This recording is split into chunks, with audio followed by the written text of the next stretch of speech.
Okay, well, let's get to another company then. We have Santosh Nair, CEO of Camson Biotechnologies, joining in. Remember, that stock has been buzzing off late, so we have the management with us. Hi, Mr. Nair. Thanks very much for joining in. We do understand that you are looking to demerge your seed business to a different entity. Tell us why and what would this restructuring, what's the rationale behind this restructuring?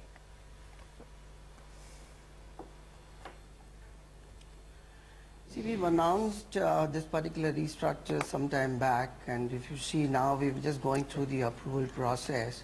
So we've got the approvals from SEBI and the Bombay Stock Exchange. Now we are at the court now, so hopefully this will take about 2 to 3 months from now for the whole process to get going from now on. Having said, it's important to understand the business that the company does. We have two distinct verticals. One is the biocides, which is a replacement to all your chemical pesticides and so on. And the other is the hybrid seeds business. So we were too small initially when we started off because, both were complementing each other in terms of the business.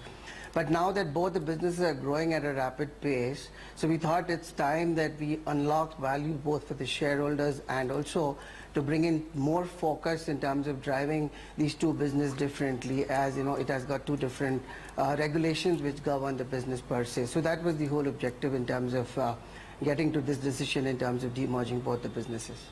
Okay. Would there be any sort of unlocking of value of any of the businesses post the demerger? For example, maybe getting another investor on board, separate listing?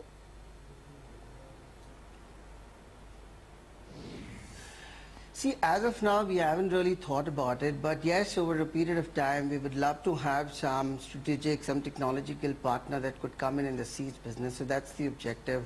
I mean, it's too early in time for us to make a decision, but yes, we would definitely want to look at some of strategic investors coming in the seeds business per se. Okay. All right, Mr. Nair, we leave it on that note. Thank you very much for joining in and talking to us. So that's Camson Biotechnologies. That stock has been buzzing off late, up around 2% at this point in time.